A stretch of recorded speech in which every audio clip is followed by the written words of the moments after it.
Assalamualaikum warahmatullahi wabarakatuh. Halo semuanya, perkenalkan aku Ika Ratna Putri dari Program Studi Pendidikan Bahasa dan Sastra Indonesia Fakultas Keguruan Ilmu Pendidikan Universitas Sriwijaya. Jadi hari ini aku akan memberikan video mengenai penjelasan dari aplikasi Let's Read Asia. Nah, sebelumnya apa sih aplikasi Let's Read Asia ini? Nah, sebelum kita mengetahui bagaimana aplikasinya, selanjutnya kita akan mengetahui terlebih dahulu apa itu Let's Read Asia. Nah, Let's Read Asia adalah salah satu aplikasi yang dikembangkan oleh The Asia Foundation. Aplikasi ini bertujuan untuk meningkatkan literasi siswa, literasi anak, terutama di wilayah Asia.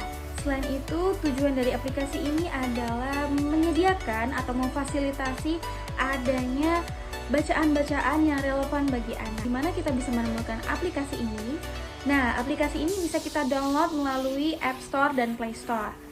Untuk kalian yang ingin mengetahui aplikasi ini, bisa juga melalui webnya.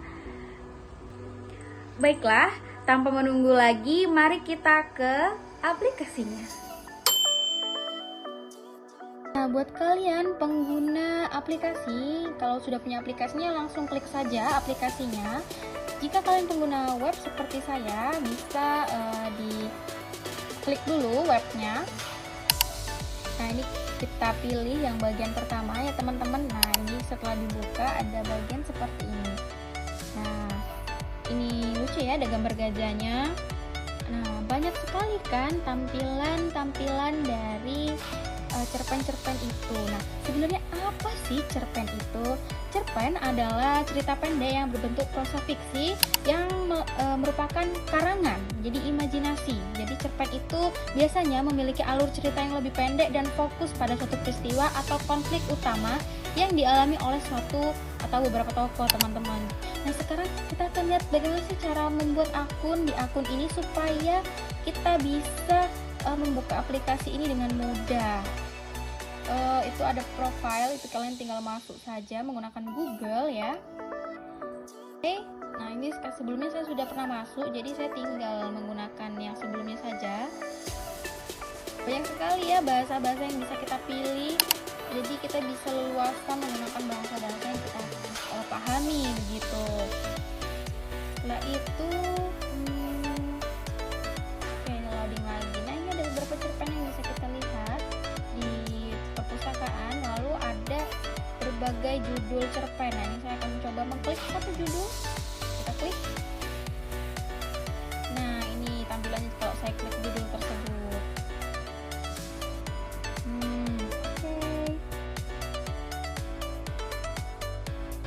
Wow, banyak sekali ya cerpen-cerpen di sini yang bisa kita akses, teman-teman.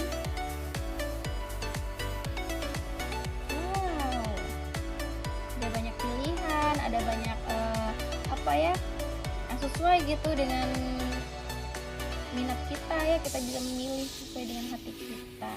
Oke, ini bisa kita lihat banyak sekali kategorinya, bahkan ada non fiksi teman-teman. Jadi bukan cuma cerpen yang biasa memang benar-benar karangan ya, memang ada yang non fiksi yang memang untuk pembelajaran kita ya. Nah, ini ada rumah pohon, ini ada tingkat bacaan. Jadi dia tuh ada levelnya teman-teman. Bahkan ada yang level 1 juga di sini.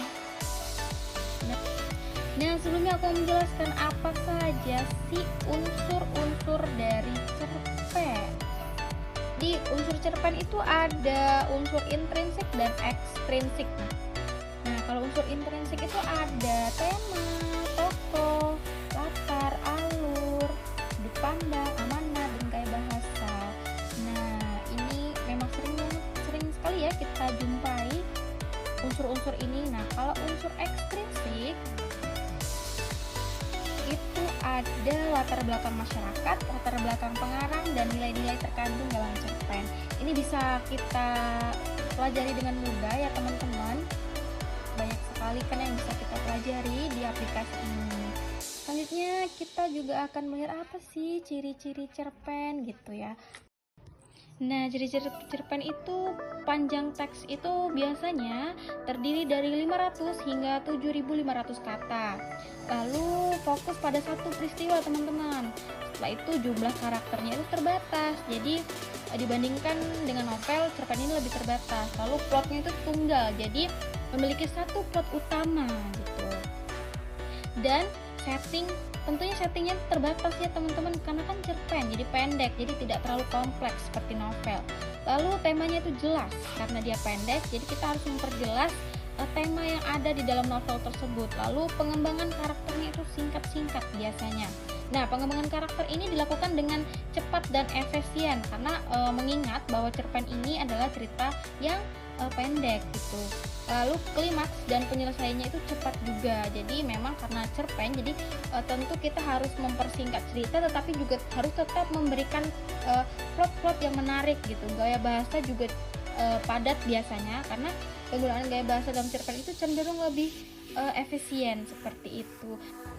Nah, sudah banyak kan yang kita ketahui mengenai aplikasi ini. Tentunya ini sangat bisa ya menunjang literasi kita, apalagi bagi anak-anak di Indonesia sekarang ini.